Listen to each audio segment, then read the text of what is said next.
Assalamualaikum warahmatullahi wabarakatuh. Tahniah barakallahu fikum untuk guru kita semua, Kiai Haji Fahmi Salim LCMA. Masya Allah tabarakallah, launching 2 buku Al-Mukarram, buku Wahai Anakku dan Runtuhkan Zionis. Dan selamat tahniah juga untuk peresmian gedung Al-Fahmu Institute Pusat Dakwah Al-Quran pada 26 Sya'ban hari Kamis 1445 Hijrah bertepatan dengan 7 Maret 2024. Saya adik kelas Ustadz Fahmi Salim di Mesir merasa ikut bahagia, ikut senang. Sekali lagi tahniah, ajmal at-tahani, ungkapan selamat yang terindah untuk Kiai Haji Fahmi Salim LCMA. Barakallahu fikum. Wassalamualaikum warahmatullahi wabarakatuh.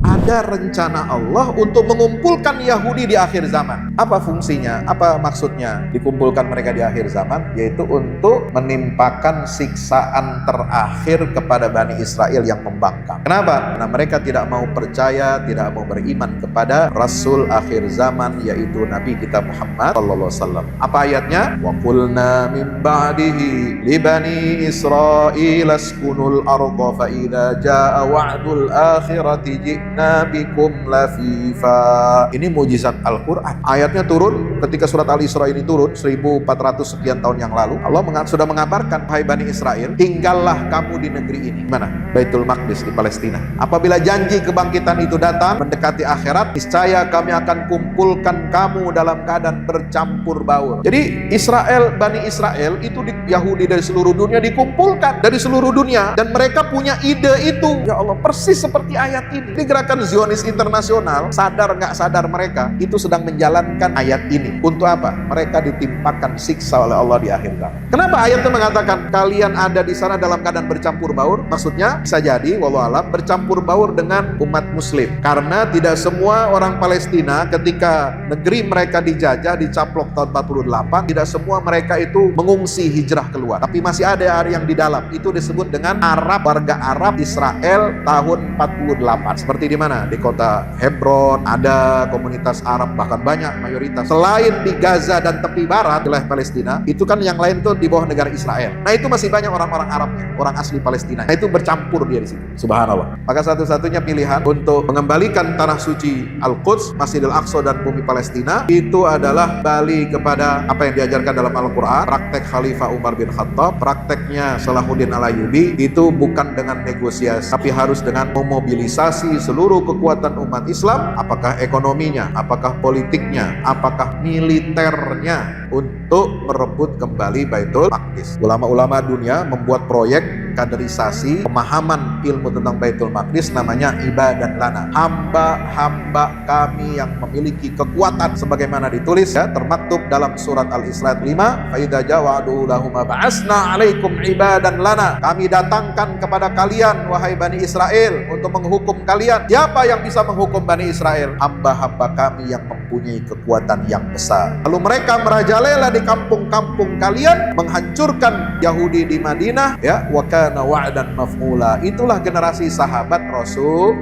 berhasil mereka. Kenapa? Karena sudah ditanamkan oleh Nabi Muhammad 13 tahun, dicekokin surat At-Tin, dicekokin surat Al-Isra, dicekokin surat Al-Kahfi. Loh Pak Ustaz, surat Al-Kahfi emang apa? Nah, itu belum paham berarti ini. Surat Al-Kahfi itu isinya kan kisah-kisah. Itu semua kisah dalam surat Al-Kahfi itu lokasinya semua di Baitul Maqdis. Ashabul Kahfi di mana? Baitul Maqdis. Guanya ada di mana? Yang ada sekarang di Yordan. Itu bagian Baitul Maqdis itu. Namanya disebut Al-Ardul Mubarakah, allati barakna aulahu. Nabi Musa dan Khidir di mana? Di sekitar Baitul Maqdis. Zulkarnain itu penguasa timur dan barat, dia menguasai wilayah jajahan Romawi dan Persia, itu juga adanya di negeri Syam. Jadi surat Al-Kahfi yang Anda baca setiap malam Jumat atau hari Jumat itu mengingatkan Anda kepada Baitul Maqdis. Ini yang kadang-kadang nggak dipahami oleh kita umat Islam. Maka Allah menjanjikan kepada kaum mujahidin ini, mereka akan mendapatkan apa? Keberuntungan, kemenangan, baik menerima ghanimah maupun mereka akan melakukan futuhat Islam ketika Islam ini kembali berjaya di akhir zaman. Ini menggenapkan janji Rasulullah bahwa umat Islam akan menaklukkan Roma setelah Konstantinopel, lalu masuk tanda-tanda kiamat kubra, lalu berakhirlah dunia ini dengan datangnya kiamat.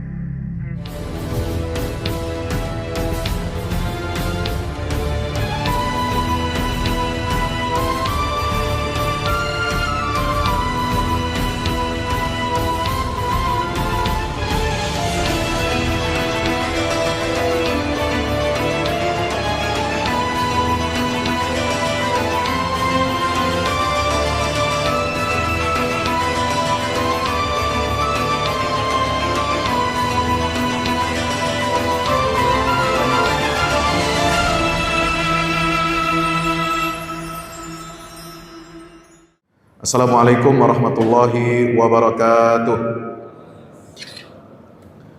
Alhamdulillah, bersyukur kepada Allah. Senantiasa kita panjatkan pujian syukur kita kehadirat Allah Subhanahu wa taala. Begitu banyak nikmat yang sudah dikaruniakan kepada kita. Masuki hari yang keberapa ini? Keberapa?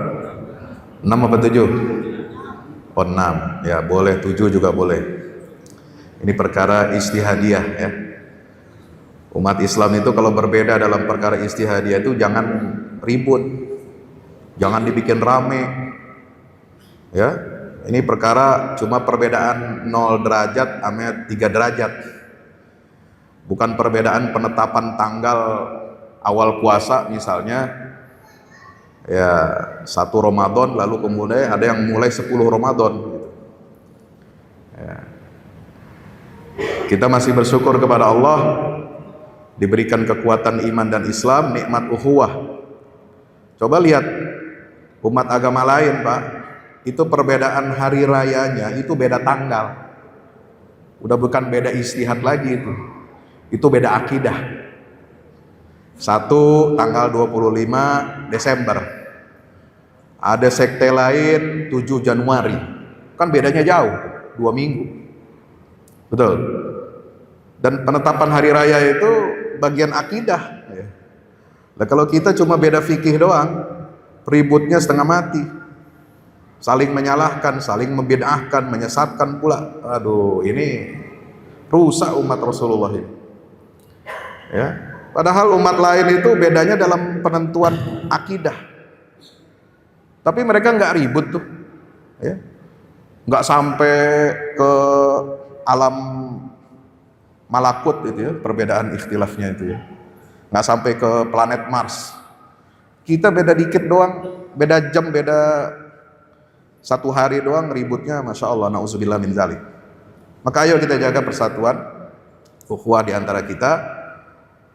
Alhamdulillah, pada kesempatan siang hari ini izinkan saya menyampaikan kajian tentang tafsir ayat-ayat pembebasan Baitul Maqdis. Saudara, sudah lebih dari 161 hari saudara-saudara kita, para pejuang kemerdekaan Baitul Maqdis dan Palestina di Gaza dan tepi barat, juga rakyat Palestina itu menghadapi agresi militer yang sangat brutal, yang sangat biadab. Maka tugas kita umat Islam yang berada di luar Baitul Maqdis, garis batas Palestina, adalah mendukung dan memberikan perhatian yang penuh kepada mereka. Kalau orang kafir bisa bahu-membahu saling mendukung, walladzina kafaru ba'duhum awliya'u ba'din, mereka saling mendukung. Mereka diungkapkan dalam surah Al-Anfal ya, kalau saudara buka surat Al-Anfal disebutkan bahwasanya innalladzina kafaru yunfiquna amwalahum liyasuddu an sabilillah. Mereka menginfakkan harta-harta mereka untuk menghalangi manusia dari jalan Allah. Fasayunfiqunaha. Mereka terus-menerus akan menghimpun infaknya. Harta mereka dinafkahkan untuk jalan yang batil. Tsumma takunu alaihim hasratan tsumma yughlabun. Tetapi ujungnya itu akan menjadi penyesalan dan mereka akan dikalahkan. Maka tugas kita selain mendukung secara finansial, selain mendukung mereka dengan doa, juga mendukung mereka dengan menanamkan ilmu. Ini penting nih, ilmu ya. Pembebasan Masjidil Aqsa di zaman Khalifah Umar bin Khattab itu bukan hadir 1-2 malam, bukan hadir secara tiba-tiba. Pembebasan Baitul Maqdis di zaman Sultan Salahuddin Al-Ayyubi, ini sultan ini jabatannya, pengaruhnya dia secara politik cuma sebagai gubernur, Pak. Gubernur, bukan presiden. Ya, gubernur negeri Syam. Dulu dikasih gelar sultan. Ya, mulai dari siapa? Dinasti Zangki, Imaduddin Zangki, Nuruddin Zangki, kemudian dilanjutkan Salahuddin Al-Ayyubi, itu gubernur dia negeri Syam. Diberi gelar sultan oleh Khalifah Abbasiyah yang ada di Baghdad. Ya. Jadi yang membebaskan Baitul Maqdis itu bukan khalifah. Jangan salah ente. Ya. Bukan khilafah Islamiyah yang membebaskan itu. Tapi gubernur. Skupnya kecil. Kenapa mereka bisa membebaskan itu? Meskipun ada khilafah Islamiyah tetapi tidak mampu membebaskan Baitul Maqdis karena ada ilmunya. Para sahabat Rasulullah, Abu Ubaidah bin Jarrah, Khalid ibnul Walid, dan sahabat-sahabat Nabi yang berhasil menggulung kekuasaan Persia dan Romawi lalu kemudian masuk ke Baitul Maqdis, membebaskan Masjidil Aqsa dari penjajahan Romawi, lalu mengundang Khalifah Umar bin Khattab untuk diserahkan kunci-kunci gerbang Yerusalem. Itu bukan perjuangan 1-2 tahun setelah wafatnya Rasulullah SAW. Tapi sudah dimulai ilmu tentang pembebasan Baitul Maqdis itu sejak Nabi SAW menyampaikan dakwah dan risalahnya kepada seluruh umat manusia. Maka mari kita lihat, saya buat PowerPoint di sini, ya, singkat padat ya, mudah-mudahan cukup nih waktunya. Ini cuma 17 slide. Kalau dijelaskan panjang kali lebar kali dalam lama, ya. Bisa 2 jam, 4 jam.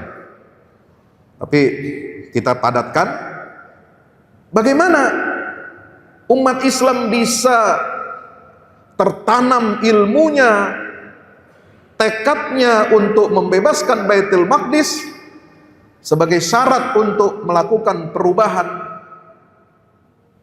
Itu harus ada ilmu. Karena itu ayat pertama yang turun di bulan Ramadan, pertama turun kepada baginda Rasulullah di Gua Hira, itu ada ayat tentang Iqra bismi rabbikal ladzi khalaq. Umat Islamnya harus pandai membaca, pandai menganalisa, pandai mendiagnosa masalah. Dan kalau kita lihat dalam Al-Quran, narasi Al-Quran untuk pembebasan Baitul Maqdis itu sudah dimulai dari periode Makkiyah. Apa itu periode Makkiyah? Pak? Halo? Assalamualaikum. Periode Makkiyah itu apa? Periode Nabi berdakwah sebelum hijrah ke Madinah. Walaupun ayatnya turun di Habasyah, Ethiopia, ya misalnya sahabat Nabi sedang ada di sana, ayat turun Quran mengomentari itu. Walaupun ayatnya turun di luar Makkah, misalnya di Taif misalnya, atau di perjalanan di luar kota Makkah, itu tetap dinamakan ayat Makkiyah.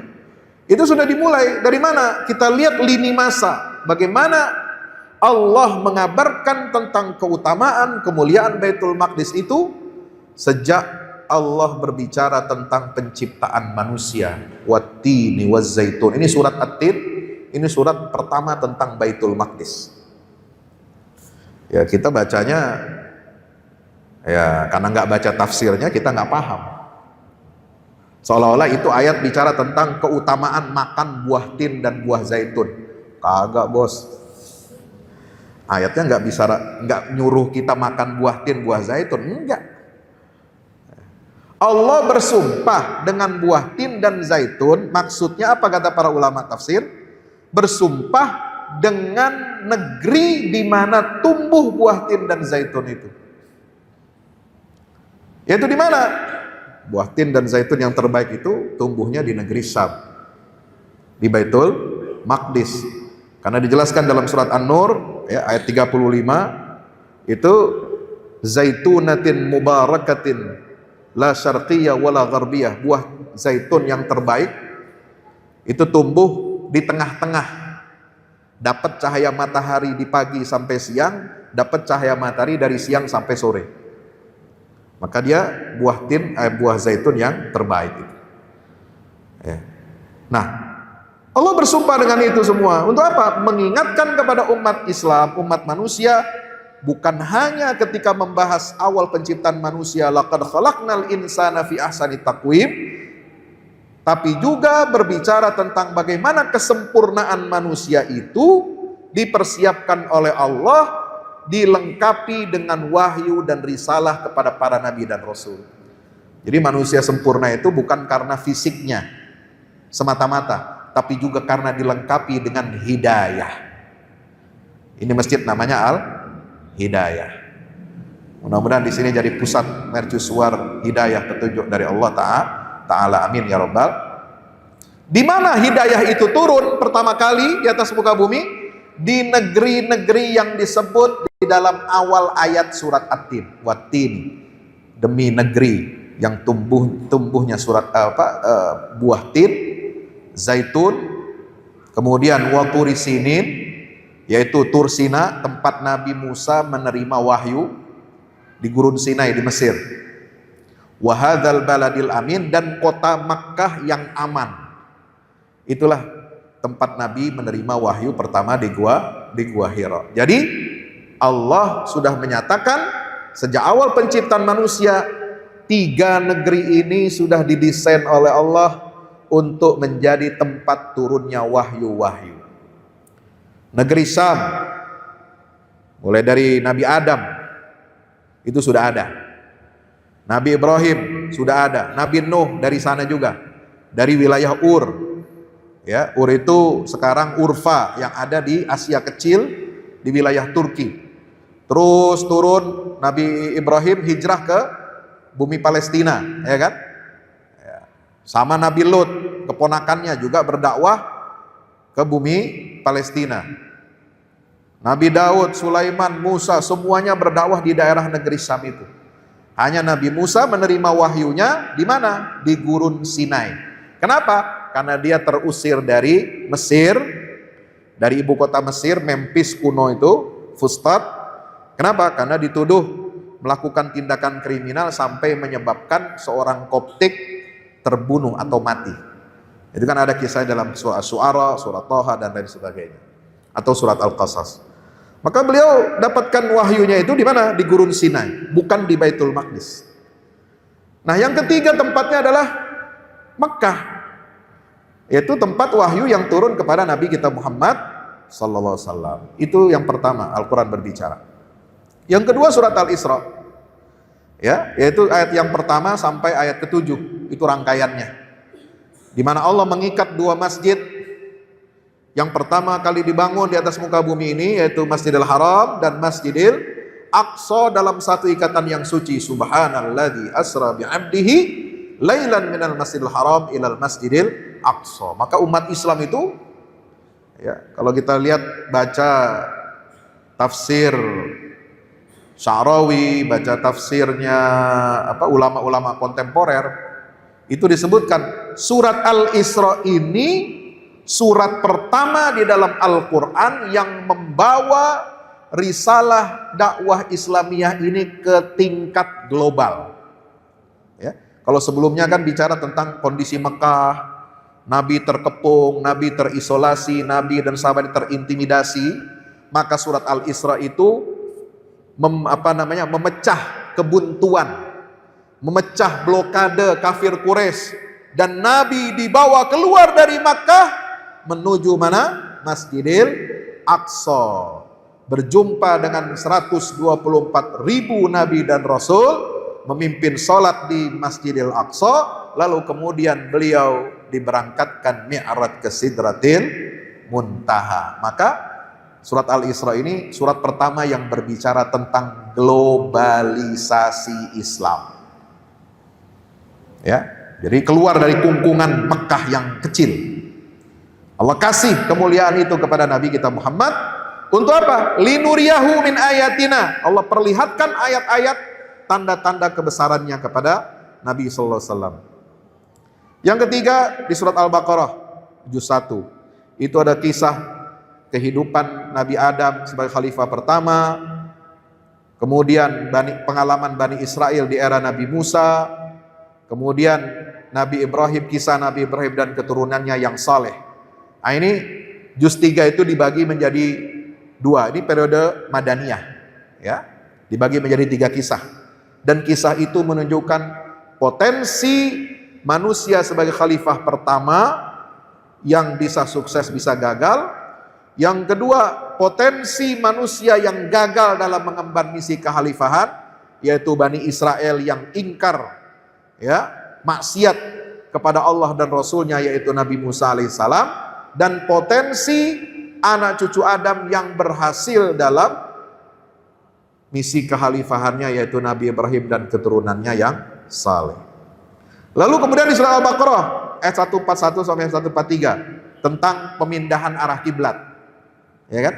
Nabi kan sholat selama di Mekah 13 tahun menghadap kemana? Ke Baitul Maqdis, ke Masjidil Aqsa. Walaupun belum ada sholat 5 waktu, ya, setelah Isra Mi'raj itu, tapi sebelumnya Nabi sholat nggak? Sholat. Dengan apa? Berdoa, dengan ruku, dengan sujud. Tapi belum diformalkan dalam bentuk syariat sholat setelah Isra Mi'raj. Itu doanya Nabi itu bukan menghadap Ka'bah. Rukunya Rasul kalau sholat selama 13 tahun di Mekah itu tidak menghadap Ka'bah, walaupun Ka'bah di depannya rumah beliau. Ya. Tapi di mana? Kiblatnya ke Masjidil Aqsa. Gitu ya.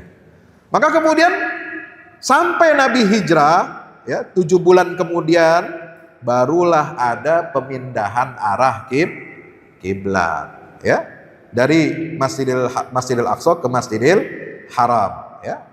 Maka kemudian di dalam Al-Quran lagi banyak kisah-kisah tentang Nabi Ibrahim, Ismail dan Ishak, Nabi Yakub.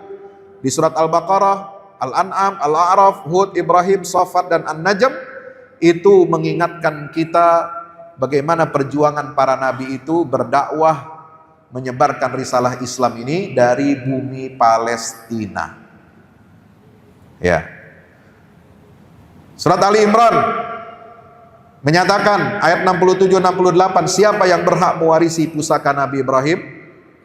Yaitu orang-orang beriman, yang beriman kepada siapa? Nabi Muhammad SAW dan Nabi ini yaitu Nabi Muhammad SAW. Inna awlan nasi bi Ibrahim alladhina ittaba'u wa hadzan nabiyyu walladzina amanu wallahu waliyul mu'minin. Ya. Kemudian berikutnya ada kisah surat Yusuf. Ada surat Yusuf itu kisah perjalanan Bani Israel.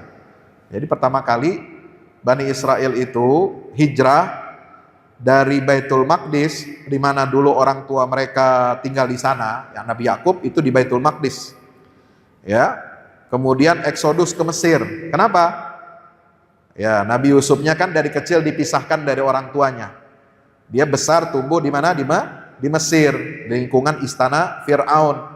Lalu kemudian jadi pejabat tinggi, jadi menteri urusan logistik atau menteri segala urusan. Nah, silakan, boleh aja itu. Ya, tapi jangan disama-samain nama yang sekarang.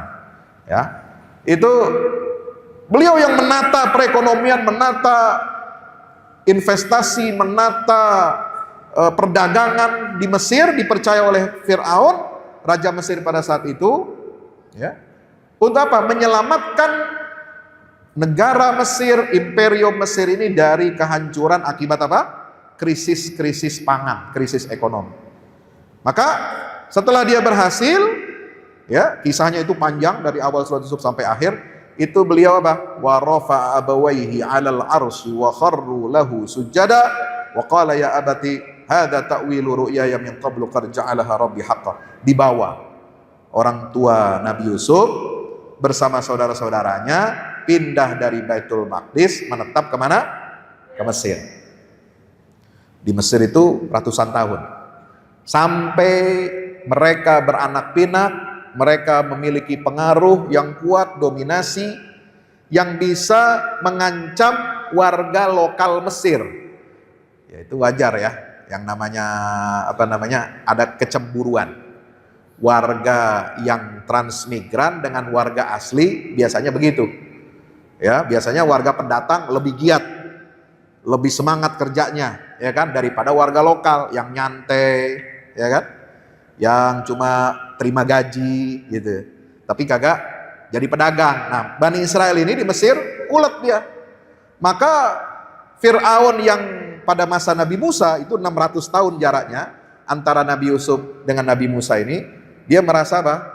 Terancam dengan eksistensi Bani Israel. Lalu dia mimpi bahwa akan lahir laki-laki, seorang anak laki-laki dari Bani Israel ini yang akan mengancam kekuasaannya. Maka disitulah kisah lahirnya Nabi Musa alaihi salam, ya, sampai beliau besar dipelihara di istana Fir'aun. Semuanya adalah desain dari Allah Subhanahu wa ta'ala. Ya, itu rencana Allah begitu. Jadi Fir'aun itu tanpa sadar dia pelihara anak macan. Ya, ketika anak macannya masih kecil kan lucu, imut-imut kayak kucing, ya kan? Tapi udah gede, ya dia bisa menerkam majikannya kalau kalau macam-macam. Ya. Maka itulah skenario dari Allah. Maka kemudian narasi Bani Israel Al-Quran yang kedua itu dimulai, kalau tadi itu masih tahap awal, ya, maka di dalam Al-Quran yang kedua itu dimulai dari kisah Nabi Musa. Ya. Bagaimana beliau berdakwah kepada Fir'aun, lalu membebaskan Bani Israel dari perbudakan Fir'aun, menyelamatkan mereka keluar dari negeri Mesir. Setelah keluar dari negeri Mesir, diselamatkan oleh Allah dari kejaran bala tentara Fir'aun. Fir'aunnya dihancurkan bersama pasukannya di Laut Merah, tenggelam. Maka setelah diselamatkan itu mulailah kemaksiatan, pengingkaran mulai muncul di kalangan Bani Israel. Ya, mereka nggak mau diatur, nggak mau dibimbing oleh Nabi Musa alaihissalam. Itulah eksodus Bani Israel dari Mesir ke Palestina via Laut Merah. Ini bisa kita baca di dalam surah Al-Baqarah, surat Al-A'raf misalnya di sini 141, wa id anjaynakum min ali fir'auna yasumunakum su'al adzab yuqattiluna abna'akum wa yastahyuna nisa'akum wa fi dzalikum bala'um min rabbikum azim. Ada suara apa itu? Oh. Nah, ini kemudian di ayat Al-A'raf juga ada ayat 167-nya, ini contoh saja ya. Bagaimana kemudian Allah mengancam Bani Israel.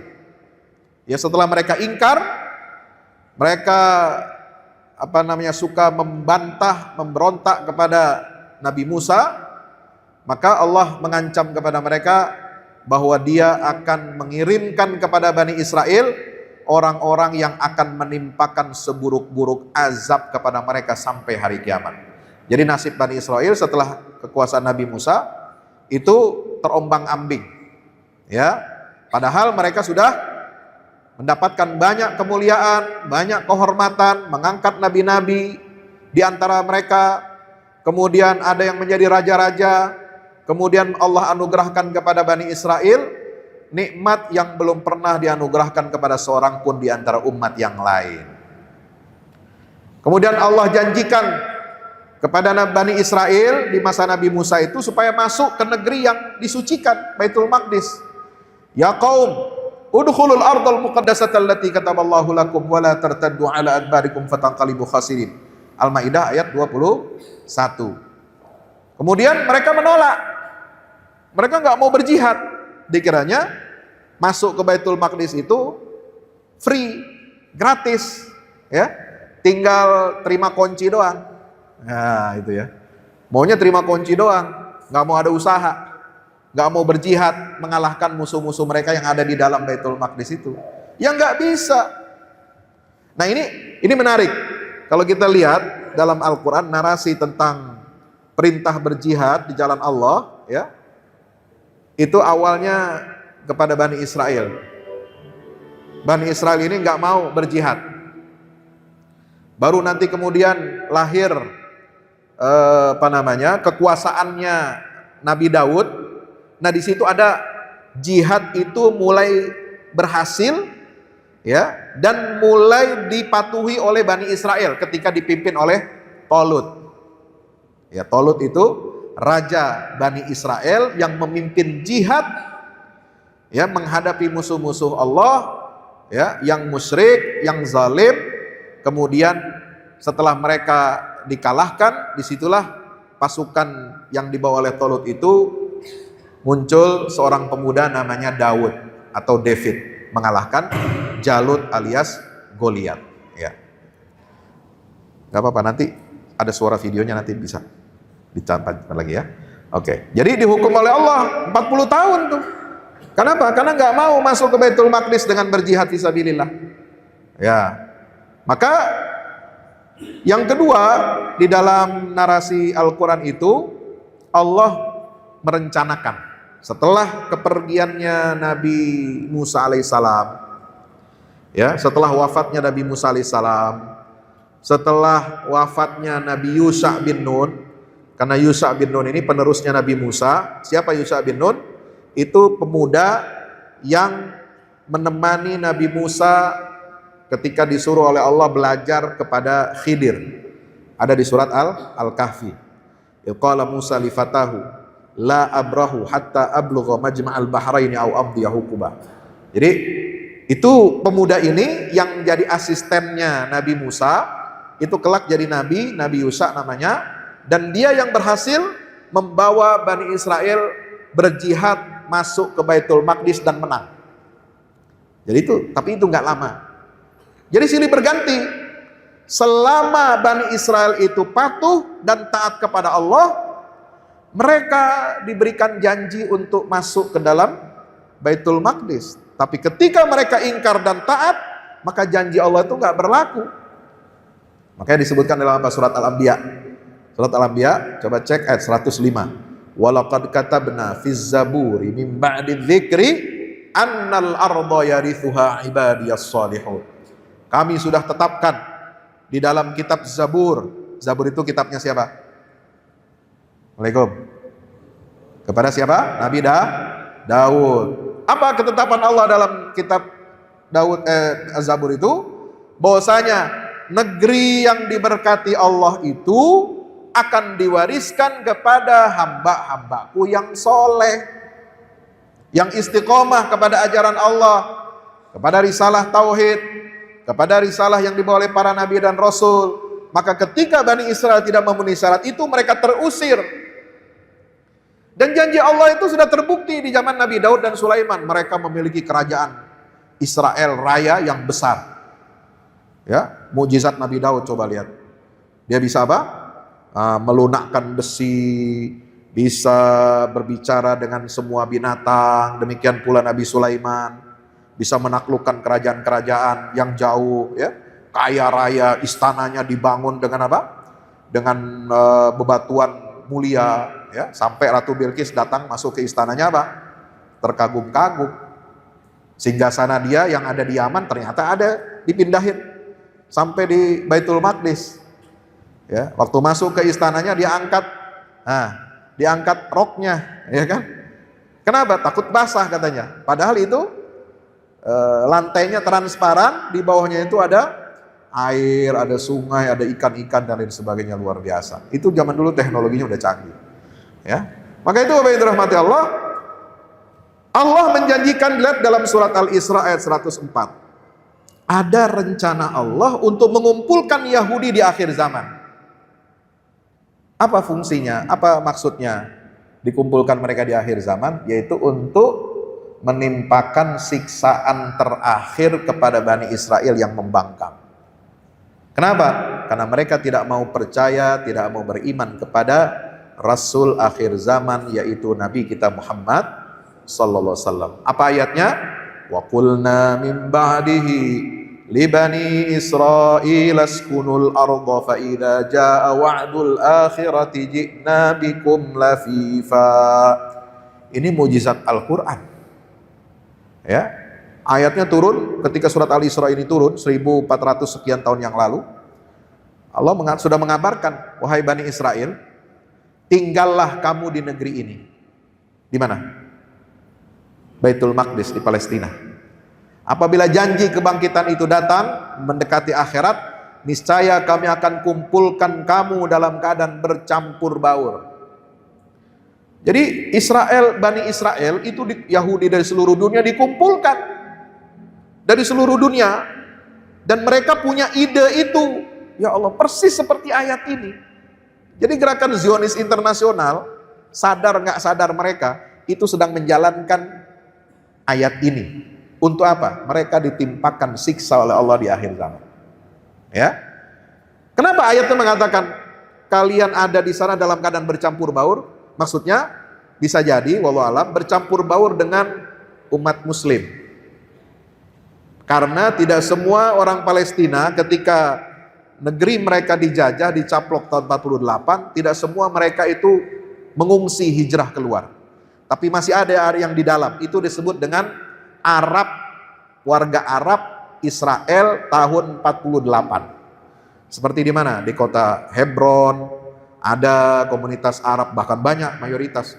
Selain di Gaza dan tepi barat, wilayah Palestina, itu kan yang lain itu di bawah negara Israel. Nah itu masih banyak orang-orang Arabnya, orang asli Palestinanya. Nah itu bercampur dia di situ.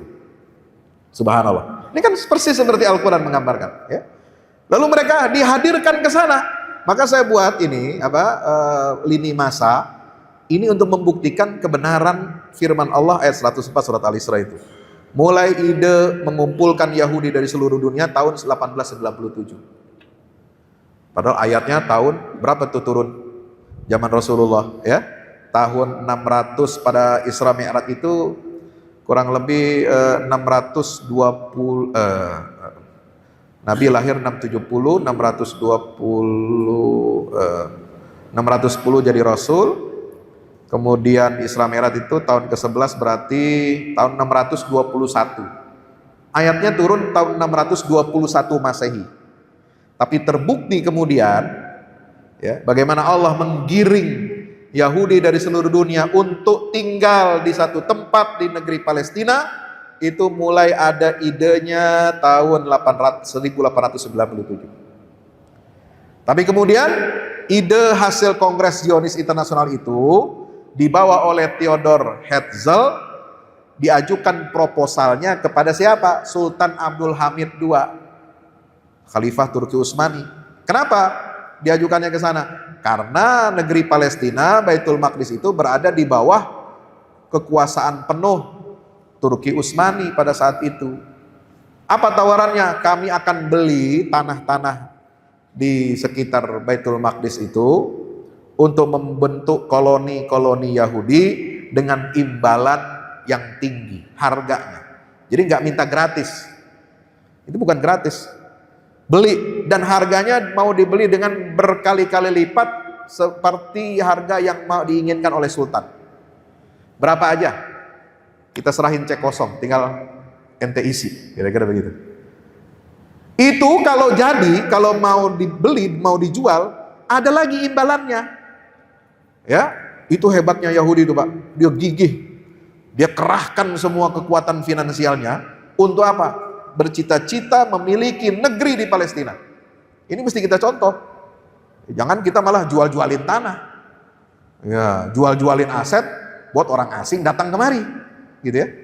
Jangan, itu kebalikan dari Israel itu harus kita contoh, ya. Apa imbalannya? Sultan, kalau Sultan mau terima kita beli dengan harga yang Anda inginkan, kami akan bantu kerajaan Utsmaniyah ini melunasi semua hutang-hutang luar negerinya. Semua utang diputihkan. Kenapa? Sultan Abdul Hamid ketika memerintah, itu hutang Utsmani itu besar. Yaitu terjadi pada masa awal Tanzimat Reformasi Turki. Ketika itu Sultan Abdul Majid, pamannya Abdul Hamid II, itu membangun istana megah Dolmabahce. Itu yang ada di pinggir Selat Bosporus. Udah pernah main sono belum? Halo? Assalamualaikum. Udah pernah main sono? Saudara kalau naik kapalnya, ya, kalau kagak masuk ke istananya minimal ente lihat dari kapalnya gitu. Itu naik cruise Bosporus itu kelihatan istana Dolmabahce megah di pinggir Selat Bosporus. Ya, untuk menandingi apa? Menandingi istana-istana besar di Eropa. Buckingham, istana apalagi yang ada di Perancis tuh, ya, kekaisaran Perancis dulu punya di situ, Jerman, Austria itu megah-megah. Maka Utsmani nggak mau kalah, dia kan kekuatan dunia, imperium. Dia pengen juga dong menunjukkan, nih gue nih. Nah, kan begitu. Tapi nggak punya sumber daya, minjem. Nah, utang-utang itu mau dilunasin. Dua, apa? Akan dibantu membangun industri-industri strategis. Yang ketiga, akan dibantu untuk memodernisasi alutsista persenjataan untuk Turki Utsmani. Kalau suatu waktu menghadapi perang regional atau perang global, Utsmani sudah siap. Tuh, hebatnya tuh Yahudi. Ya. Dia berani tuh nawarkan proposal itu, Pak. Untuk apa? Supaya dia bisa tinggal di Baitul Maqdis. Nah, coba kita umat Islam sekarang. Ya, semangatnya punya nggak kayak begitu tuh orang-orang kayanya. Kita banyak orang kaya, orang Islam nih di dunia Arab, banyak sultan-sultan tajir.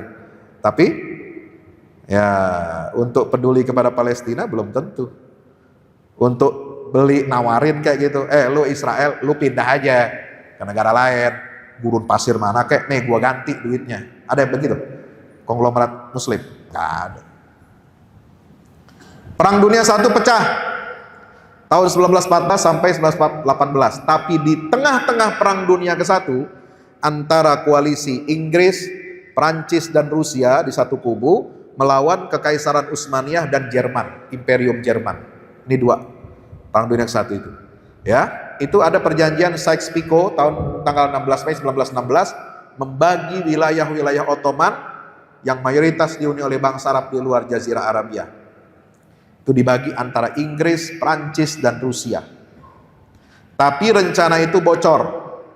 Setelah Rusia, kekaisarannya dikudeta, direvolusi dalam revolusi Bolshevik. Rusia mundur dan perjanjian itu dibongkar ke publik. Sehingga dia nggak jadi mengumumkan.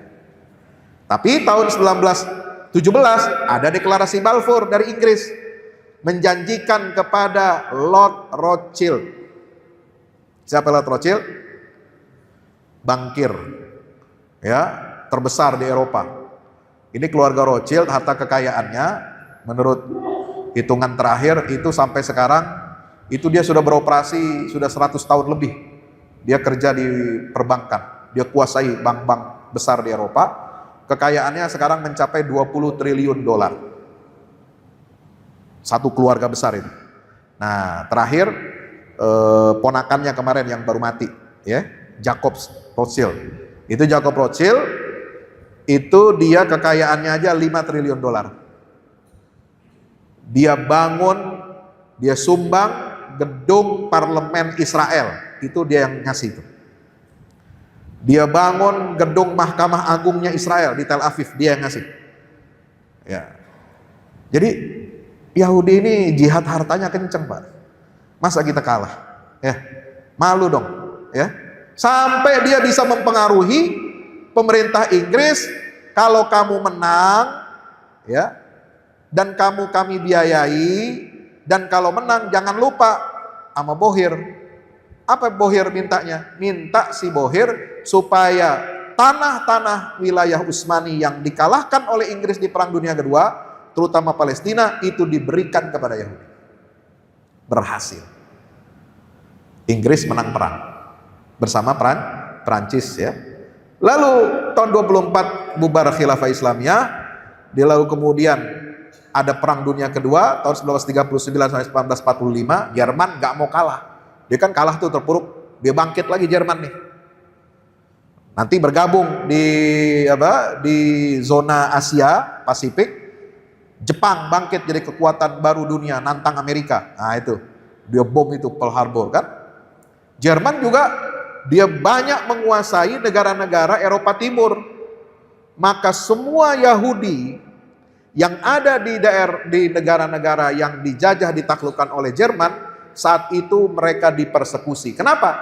Balas dendam sama Yahudi karena mendukung Inggris pada Perang Dunia ke-1. Paham sampai sini? Kenapa ada Holocaust di Polandia, ya, di Eropa Timur? Yahudi dipanggang hidup-hidup di sebuah kamp konsentrasi. Di Austria juga, di Hungaria, itu karena Yahudi dituduh oleh rezim Hitler, ya, karena mereka sudah membantu membiayai perang dunia ke-1 berada di pihak Inggris, maka dia mau balas dendam. Jadi Yahudi dipersekusi cuma di Eropa Timur, Pak. Di Eropa Barat mah aman, apalagi di Inggris. Oh, di Inggris banyak Yahudi, menguasai ekonomi, di Prancis juga begitu, makanya aman dia. Jadi yang digembar-gemborkan oleh Yahudi bahwa kami adalah bangsa yang tidak punya tanah, tidak punya negeri, bangsa yang dipersekusi di seluruh Eropa, itu bohong, bullshit. Ya. Mereka dipersekusi karena sebab ada latar belakangnya Perang Dunia I itu, lalu kemudian oleh Jerman diusir-usirin, bahkan ya dipanggang di kamp konsentrasi anti-Yahudi, anti-Semit pada tahun 1944. Maka berlomba-lombalah bermigrasi Yahudi dari Eropa Timur dengan sponsor Inggris, ingin menunjukkan kepada dunia, ini loh bangsa Yahudi gak punya tempat tinggal, gak punya negara, dia punya hak untuk kembali ke negeri nenek moyangnya di Palestina.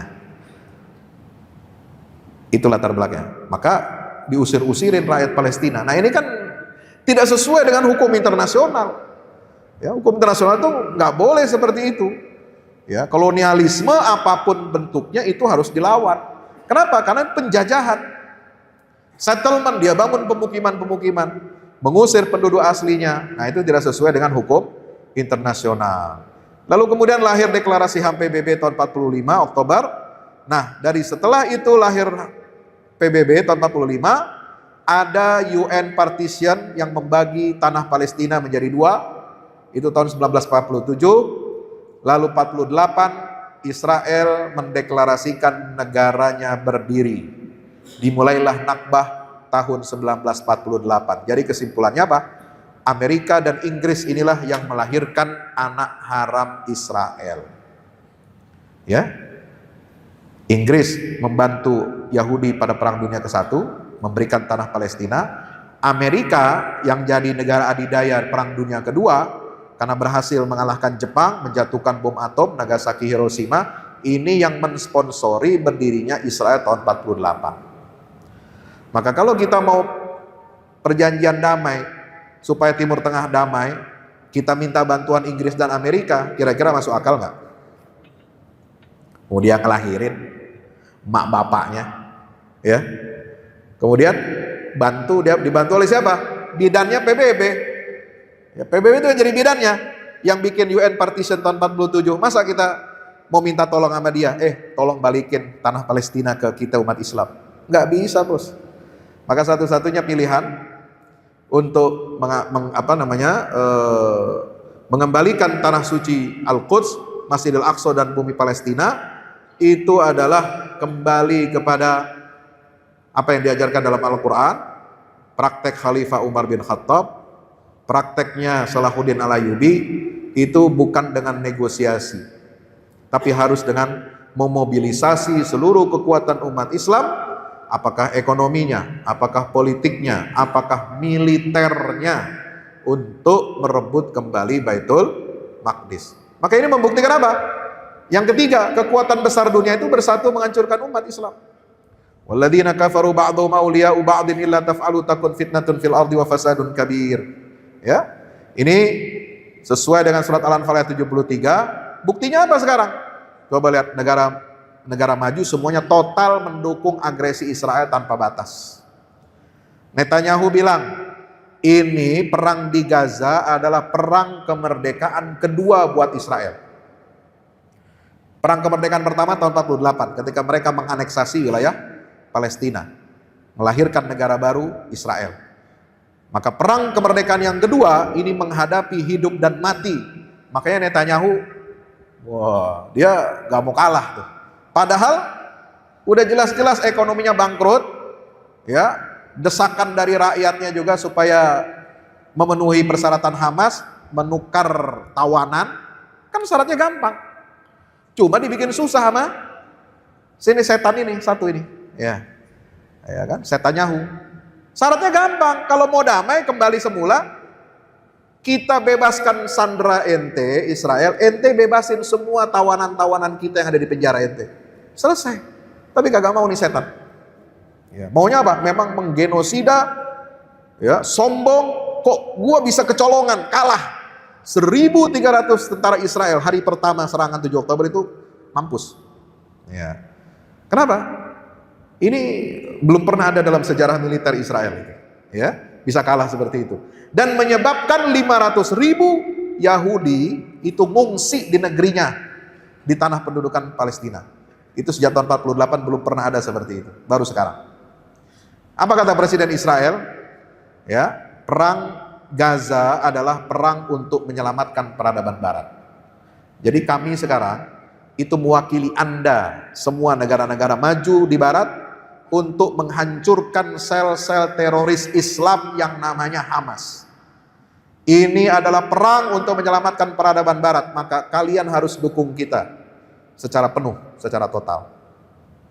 Itu yang mereka lakukan. Maka kita kemana? Apa langkah-langkah strategisnya negara-negara Islam menghadapi Israel dan peradaban Barat yang sombong dan biadab seperti itu? Kita belum punya strategi besar untuk bisa menghadapi mereka. Tapi Al-Quran sudah mengabarkan bagaimana peta jalan kehancuran Yahudi di akhir zaman. Nah, ini tergantung kita. Apakah kita layak dan cocok untuk mewujudkan firman Allah ini atau tidak. Tapi petanya udah ada. Ini ada dalam surat Al-Isra. Mulai ayat 4 sampai ayat 8. Wa qadayna ila bani Israila fil kitabi la tufsidunna fil ardi marrataini wa la ta'alunna 'uluwan kabira. Kami telah wahyukan kepada Bani Israel di dalam kitab Taurat. Mereka itu sudah paham. Ya. Al-Quran sudah mengabarkan bahwa kalian benar-benar akan berbuat kerusakan di bumi ini 2 kali, dan benar-benar kalian akan menyombongkan diri dengan kesombongan yang besar. Tapi 2 kali kesombongan itu akan dibalas oleh Allah dengan kebinasaan mereka. Yang pertama sudah terjadi. Kalau lihat tafsir Sya'rawi, tafsir fi Zilalil Quran, tafsir An-Nabulsi, ya, itu semuanya hampir sama sepakat menyatakan kerusakan Bani Israel yang besar pertama itu terjadi di masa Rasulullah. Mereka melanggar perjanjian damai dengan Rasulullah. Mereka melawan umat Islam, ya, Bani Qainuqa, Bani Nadir, Bani Quraiza, sehingga mereka diusir dari Madinah. Mereka dieksekusi yang jadi kombatan, ikut dalam perang Ahzab, bawa angkat senjata, itu dibunuh, dihukum bunuh, dieksekusi oleh Rasulullah sallallahu alaihi wasallam. Dan mereka tidak punya hak kembali lagi untuk ke Madinah.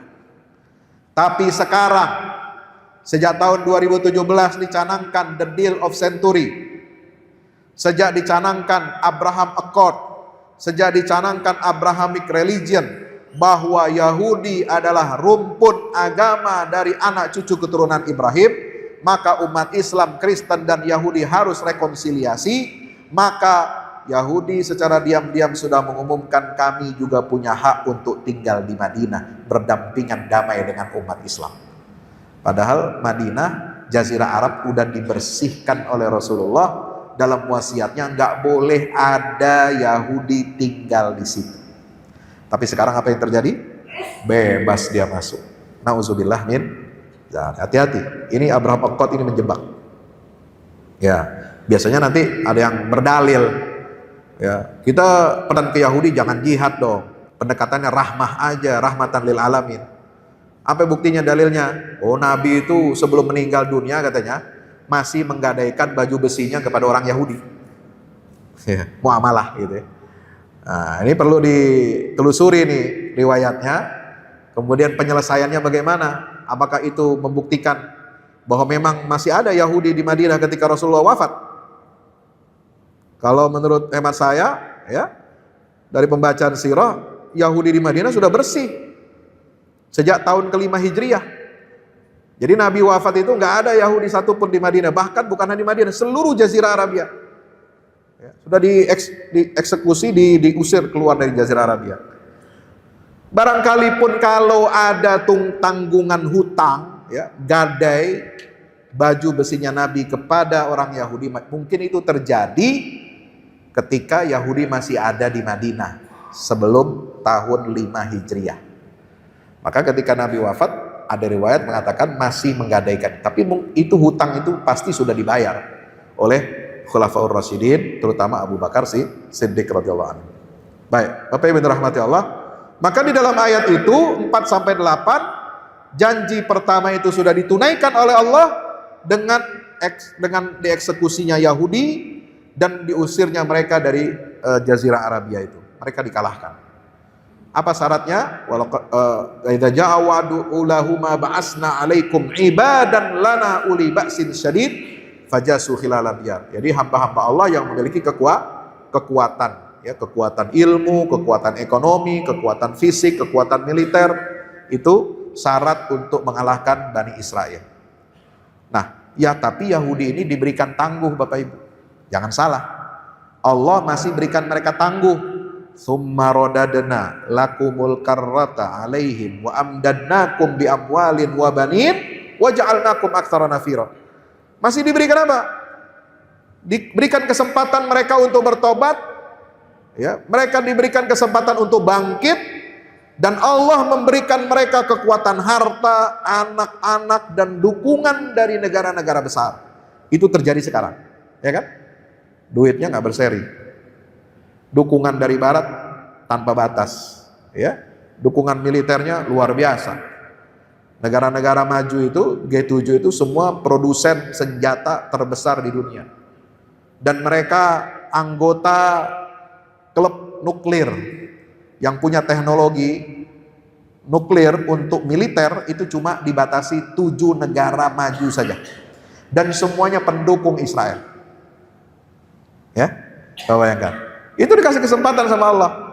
Bagaimana cara kita melemahkan mereka? Kekuatan harta. Ini titik terlemah Bani Israel. Caranya bagaimana? Kalau kita mau melemahkan Israel, melemahkan negara-negara maju itu, boikot produk-produk mereka. Ya, jangan kendor. Udah 6 bulan lupa. Semangat doang di awal. McD diboikot. Apalagi? Domino's diboikot, ya, awal doang. Sekarang udah makan lagi lu rame di situ. Ya kan? Puma katanya udah putus kontrak. Ya, putus kontrak, tapi terusin aja boikot. Kagak ada pakai cerita beli-beli lagi sama dia. Ya, kayak kita nggak punya sepatu aja. Ya, kalau nggak pakai sepatu dia, emang kita nggak bisa jalan, kan gitu. Cara berpikirnya. Nah, satu lagi nih, selain produk-produk boikot yang udah jelas, ada listnya di gerakan BDS, boikot, divestasi, dan sanksi. Itu ada satu yang luput dari kita, yaitu apa? Jasa layanan pemesanan akomodasi dan transportasi, hotel, tiket pesawat, tiket kereta, apa macam-macam dalam dan luar negeri. Saudara suka pakai itu Agoda dan Booking.com. Itu tuh punya Israel. Pendukung dia, pendukung Israel, ya. Jadi tolong jangan dipakai lagi itu. Ini banyak yang belum tahu soalnya, ya. Hati-hati, kan suka jalan dinas, keluar negeri, keluar kota. Oh, dapat tawarannya menarik Pak Ustadz, harganya miring, tiketnya miring. Ya kepala ente yang miring. Ya. Maunya yang murah-murah aja. Cari dong yang lain, jangan menguntungkan dia. Ya, emang kita nggak punya aplikasi yang lain apa? Jangan yang mendukung Israel, pokoknya itu aja. Aplikasi karya anak bangsa juga banyak yang lain, ya. Kalau bisa cari yang muslim kalau ada. Nah, cuma sayangnya males nih kita, nggak bikin yang kayak begitu, ya.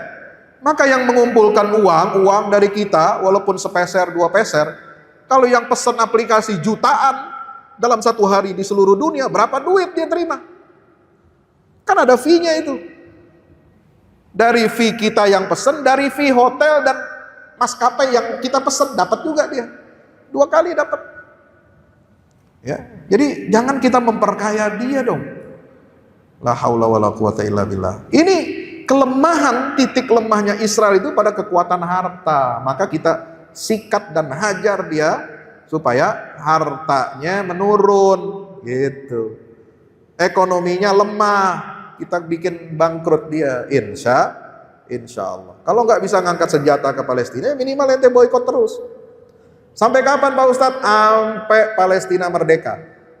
Sampai Baitul Maqdis kembali ke tangan umat Islam. Oh, nanti bisa puluhan tahun, nggak apa-apa. Kita masih bisa hidup nggak pakai makan makanan dia. Kita masih bisa hidup nggak pakai pakaian dia. Kita masih bisa hidup nggak pakai jasa aplikasi dia. Begitu aja prinsipnya ya. Insya Allah. Maka narasi perjuangan merebut Baitul Maqdis di akhir zaman itu, yaitu di ayat 5 dan 7. Bagaimana? Ini para ulama sudah menghidupkan proyek namanya Ibadan Lana. Ya, ulama-ulama dunia membuat proyek kaderisasi pemahaman ilmu tentang Baitul Maqdis namanya Ibadan Lana. Hamba-hamba kami yang memiliki kekuatan, sebagaimana ditulis ya, termaktub dalam surat Al-Isra 5, fa idza jawa'u lahum ba'asna 'alaikum ibadan lana. Kami datangkan kepada kalian wahai Bani Israel untuk menghukum kalian. Siapa yang bisa menghukum Bani Israel? Hamba-hamba kami yang mempunyai kekuatan yang besar. Ya, lalu mereka merajalela di kampung-kampung kalian, menghancurkan Yahudi di Madinah.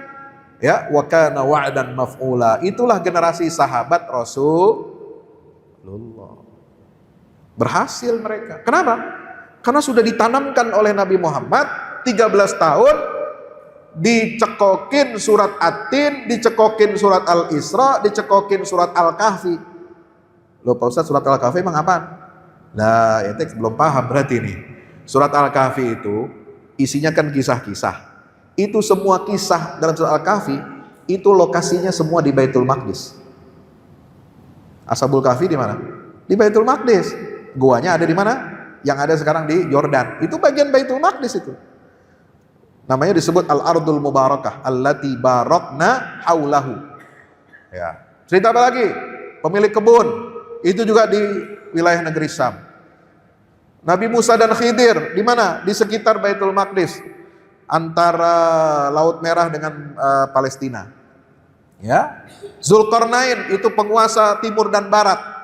Dia menguasai wilayah jajahan Romawi dan Persia. Itu juga adanya di negeri Syam. Jadi surat Al-Kahfi yang Anda baca setiap malam Jumat atau hari Jumat itu mengingatkan Anda kepada Baitul Maqdis. Ini yang kadang-kadang nggak dipahami oleh kita umat Islam. Nah, bagaimana yang kedua? Selain proyek Ibadan Lana, yaitu dengan amal soleh. Apa amal solehnya? Amal soleh menggentarkan musuh, menawan musuh, menginjakkan tempat yang dijajah oleh musuh. Ya, membuat mereka gerah kepanasan, membuat mereka belingsatan, dan memboikot produk-produk musuh. Itulah yang disebut oleh Allah dalam surat Taubah. Salah satu perwujudannya, ya, itu dalam surat Taubah ayat 120. Maka nali ahlil Madinah wa man haulahu minal a'rabi ay yatakhallafu an Rasulillah wa la yarghabu bi anfusihim an nafsih. Apa ayatnya? Dzalika bi annahum la yusibuhum zama'un wala nasabun wala makhmasatun fi sabilillah. Yang demikian itu mereka tidaklah ditimpa kehausan, kepayahan dan kelaparan di jalan Allah. Wala yata'una mautian yaghizul kufar, tidak pula menginjak satu tempat yang membangkitkan amarah orang kafir. Wala yanaluna min aduwin, dan tidaklah mereka menimpakan satu bencana kepada musuh. Itu serangan 7 Oktober menimpakan bencana enggak kepada musuh? Bencana apa? Tentaranya kita tawan, ya. Tentaranya yang melakukan agresi kepada bangsa Palestina selama ini dibunuh oleh pasukan perlawanan Palestina. Itu membuat mereka tertimpa bencana, ya. Menerobos perbatasan. Selama ini tanah pendudukan Palestina itu, ya, nggak boleh diinjak oleh orang Palestina itu sendiri. Sehingga jangan heran kalau orang-orang Gaza selama puluhan tahun terakhir, ya, rata-rata mereka tidak bisa sholat ke Masjidil Aqsa, karena Masjidil Aqsa itu adanya di mana? Di West Bank, ya, di Quds, Al-Quds Syarqiyah, Yerusalem Timur. Kenapa? Karena sudah dibatasi, ya, dibuat tembok-tembok, ya, tembok baja, mereka tidak boleh keluar masuk sembarangan. Sehingga mereka hidupnya di dalam aja. Ya, mau keluar negeri itu melalui Rafah yang ada di selatan atau melalui Yordan. Tapi nggak bisa ke Masjidil Aqsa. Jadi jangan heran. Ya, kenapa? Nah, sekarang ketika mereka bisa menimpakan bencana kepada musuh melewati pagar-pagar pembatas Zionis Israel itu adalah merupakan sebuah jihad fi sabilillah yang Allah mengatakan kutiba lahum bihi amalun soleh, maka itu ditulis bagi mereka sebagai suatu amal kebajikan. Jadi amal soleh bukan cuma baca Quran, amal soleh bukan cuma wirid habis sholat fardu, ya. Amal soleh bukan cuma sholawat kepada Nabi, amal soleh bukan cuma sedekah, tapi menimpakan bencana kepada musuh, menawan musuh, menggentarkan musuh, memboikot produk musuh-musuh Allah. Itu juga sebuah amal soleh. Anda boikot produk Israel, itu amal soleh, Pak. Ya, tidak membantu mereka memperkaya diri, itu amal soleh. Ya, jangan salah, itu semua dicatat loh. Maka sabarlah, sabar ketika kita udah bertekad untuk memboikot produk mereka, kita harus sabar. Ya, jangan tergiur, wah pengen, udah lama kangen, pengen makan McD, KFC gitu ya. Oh, anak-anak pengen lagi, enggak. Tolong sabar, batasin diri. Masih banyak produk-produk UMKM ya kita hidupkan. Ya, punya muslim lagi. Ayo kita hidupkan ekonomi rakyat, ekonomi umat ya, daripada kita bikin kaya mereka. Kaum munafik menebarkan opini virus beracun. Nah, ini banyak kasusnya kemarin.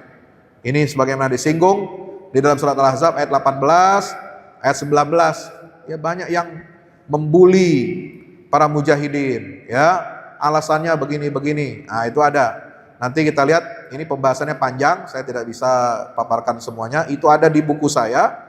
Ya, bagaimana pembelaan kita terhadap para mujahidin dari serangan opini-opini yang tidak benar ya. Maka apa? Sikap pasrah dan penuh iman para pejuang inilah menjadi kunci kemenangan. Hasbunallah wa ni'mal wakil, sebagaimana Ali Imran ayat 173, ayat Al-Ahzab ayat 22 dan 23. Insyaallah. Maka Allah menjanjikan kepada kaum mujahidin ini ya, mereka akan mendapatkan apa? Keberuntungan, kemenangan. Baik menerima ghanimah maupun mereka akan melakukan futuhat Islam ya, ketika Islam ini kembali berjaya di akhir zaman. Itu dalilnya surat Al-Ahzab ayat 26 dan 27. Wa anzalal ladzina zaharuhu min ahlil kitabi min sayasihim wa qadhafa fi qulubihim ar-ra'b fariqan taqtuluna wa ta'siruna fariqa. Ya, jadi ada yang bisa kalian bunuh dan sebagian lain yang kalian tawan. Itu dalam perang Ahzab begitu terjadi. Maka kemarin dalam serangan 7 Oktober juga demikian terjadi.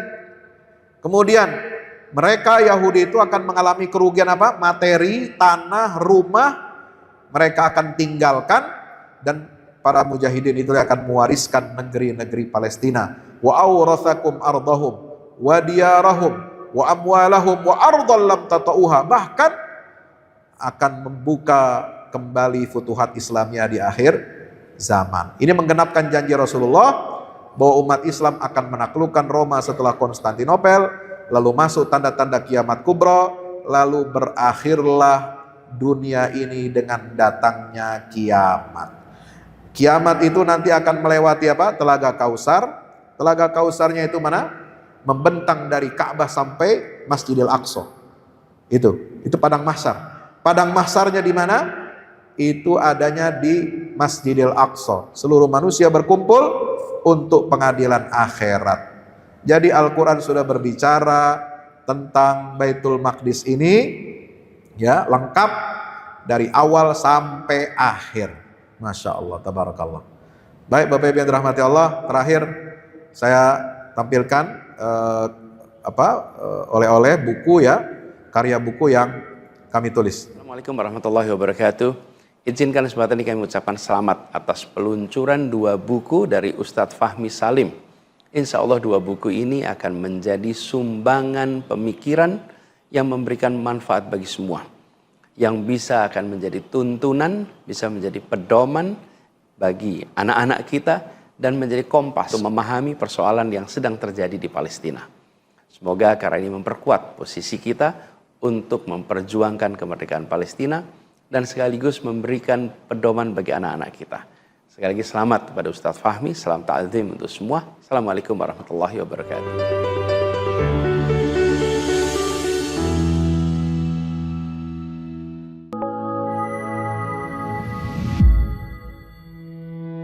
Yang terbaru dari Ustadz Fahmi Salim, 2 buku tentang parenting Qurani dan jihad membela Baitul Maqdis.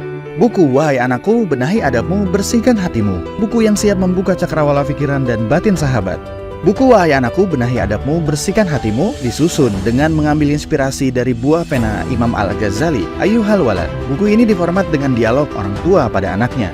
Meski begitu, dialog ini bisa dibaca secara umum bagi para calon orang tua untuk anak-anaknya kelak. Bentuk dialog kami dapati banyak dipakai dalam kisah-kisah di Al-Quran ketika menerangkan soal pengasuhan. Misalnya antara Nabi Ibrahim dan Nabi Ismail atau Luqman dan putranya. Hadirnya buku ini semoga menjadi penambah keilmuan kita agar tidak salah dalam membentuk generasi penerus yang menjadi pewaris amal jariah kita. Meninggalkan mereka, anak-anak kita sebagai investasi amal soleh yang akan terus mengalir kepada kita. Dapatkan buku Wahai Anakku, Benahi Adabmu, Bersihkan Hatimu segera.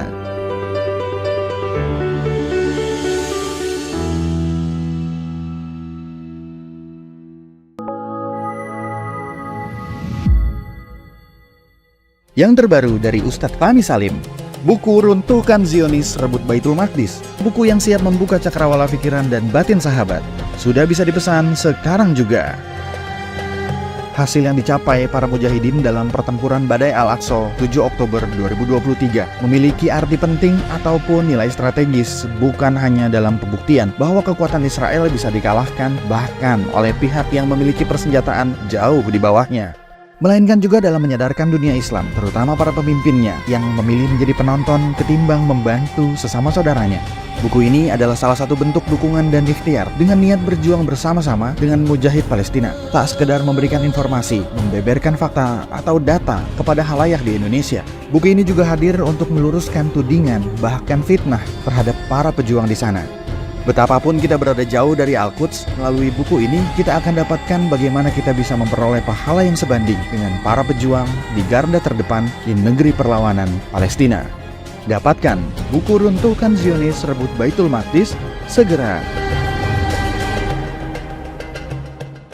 Jadi ini prosesnya sejak awal 7 Oktober ya, ada serangan Badai Al-Aqsa ya, kami rutin mengisi kajian-kajian tentang Baitul Maqdis ini, kemudian ceramah-ceramah, kajian-kajian itu kemudian kita bukukan sebagai apa? Untuk menjadi dokumen sejarah. Dokumen sejarah sekaligus analisis tafsir Al-Quran ya, kemudian bagaimana kita menggali nilai-nilai dari hadis Nabi SAW terkait Baitul Maqdis agar kita punya ilmu yang lengkap ya. Kalau kita nggak punya ilmu yang lengkap tentang Baitul Maqdis, ini bahaya ya, ini sangat berbahaya. Bapak Ibu rahmat Allah, terakhir ini ada dari Assalamualaikum warahmatullahi wabarakatuh. Tahniah barakallahu fikum untuk guru kita semua Kiai Haji Fahmi Salim LCMA. Masya Allah tabarakallah, launching 2 buku Al-Mukarram, buku Wahai Anakku dan Runtuhkan Zionis. Dan selamat tahniah juga untuk peresmian gedung Al-Fahmu Institute Pusat Dakwah Al-Quran pada 26 Sya'ban hari Kamis 1445 Hijrah bertepatan dengan 7 Maret 2024. Saya adik kelas Ustadz Fahmi Salim di Mesir merasa ikut bahagia, ikut senang. Sekali lagi tahniah, ajmal at-tahani, ungkapan selamat yang terindah untuk Kiai Haji Fahmi Salim LCMA. Barakallahu fikum. Wassalamualaikum warahmatullahi wabarakatuh. Baik, terima kasih. Mari kita tutup dengan hamdalah. Alhamdulillah rabbil alamin. Subhanakallahumma bihamdika asyhadu an la ilaha illa anta astaghfiruka wa atubu ilaik. Wassalamualaikum warahmatullahi wabarakatuh.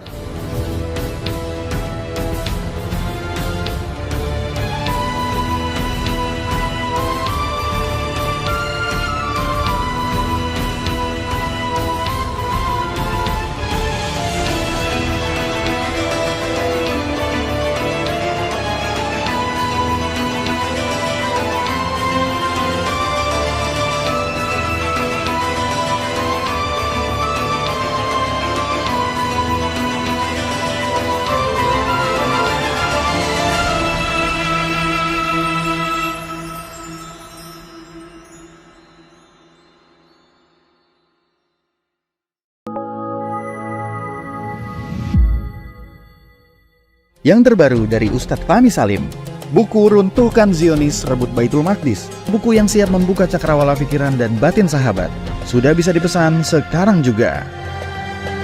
Hasil yang dicapai para mujahidin dalam pertempuran Badai Al-Aqsa 7 Oktober 2023 memiliki arti penting ataupun nilai strategis, bukan hanya dalam pembuktian bahwa kekuatan Israel bisa dikalahkan bahkan oleh pihak yang memiliki persenjataan jauh di bawahnya, melainkan juga dalam menyadarkan dunia Islam, terutama para pemimpinnya yang memilih menjadi penonton ketimbang membantu sesama saudaranya. Buku ini adalah salah satu bentuk dukungan dan ikhtiar dengan niat berjuang bersama-sama dengan mujahid Palestina. Tak sekedar memberikan informasi, membeberkan fakta atau data kepada khalayak di Indonesia. Buku ini juga hadir untuk meluruskan tudingan bahkan fitnah terhadap para pejuang di sana.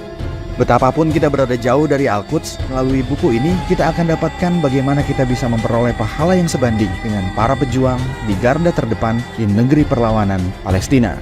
Dapatkan buku Runtuhkan Zionis Rebut Baitul Maqdis segera.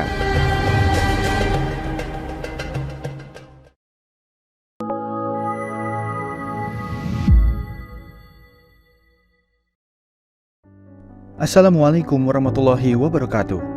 Di zaman dan era global yang semakin menuntut kita untuk terus bergerak, ada kebutuhan yang senantiasa harus kita penuhi dalam kehidupan kita. Zaman di mana segala kebutuhan terasa sangat mendesak. Salah satunya adalah kebutuhan sarana dakwah Al-Quran sebagai pusat peradaban. Al-Fahmu Institute hadir demi menjawab kebutuhan akan sarana dakwah Al-Quran di era masa kini. Kami melihat latar belakang yang ada untuk menjawab tuntutan seperti kebutuhan sarana dakwah Al-Quran yang meningkat di ibu kota, kebutuhan akan pusat pembibitan hafiz Al-Quran, kebutuhan pusat pengkajian Al-Quran, kebutuhan akan pusat dakwah kreatif berbasis Al-Quran, kebutuhan sarana media perekat umat Islam, ibu kota dan Indonesia. Juga kebutuhan akan adanya sarana pusat kaderisasi, guru tahfiz dan mufasir di ibu kota. Yayasan Al-Fahmu International Indonesia sedang membangun gedung pusat dakwah Quran yang berlokasi di Jalan Pengukiran 3, Pekojan, Tambora, Jakarta Barat. Gedung pusat dakwah Quran ini insya Allah akan menjawab tantangan dan kebutuhan akan sarana dakwah Al-Quran yang ada, seperti yang digagas oleh Direktur Al-Fahmu Institute, Kiai Haji Fahmi Salim MA, yaitu tugas peradaban kita semua adalah untuk berperan dalam menerjemahkan cetak biru peradaban, yaitu Al-Quran, dalam dunia nyata. Kami mengajak jamaah semua untuk ikut dalam perdagangan yang tidak merugi ini, sebagaimana yang disampaikan dalam Al-Quran Surat Fatir ayat 29-30, yang artinya, sesungguhnya orang-orang yang selalu membaca kitab Allah dan mendirikan sholat dan menafkahkan sebahagian dari rezeki yang kami anugerahkan kepada mereka dengan diam-diam atau terang-terangan, mereka itu mengharapkan perniagaan yang tidak akan merugi, agar Allah menyempurnakan kepada mereka pahala mereka dan menambah kepada mereka dari karunia-Nya. Sesungguhnya Allah Maha Pengampun lagi Maha Mensyukuri. Gedung Pusat Dakwah Quran Al-Fahmu Institute terdiri dari 4 lantai, di mana di lantai 1 terdapat Masjid Quran Mulia. Dan di setiap lantainya insya Allah diperuntukkan demi berlangsungnya tugas mulia dalam perjuangan dakwah Al-Quran.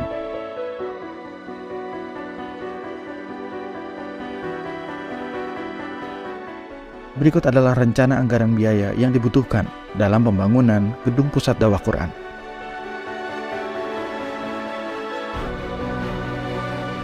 Dalam kesempatan yang mulia ini, kami mengajak jamaah semua untuk ikut dalam gerakan sedekah Lailatul Qadar di setiap malam ganjil di bulan Ramadan. Salurkan melalui nomor rekening berikut ini.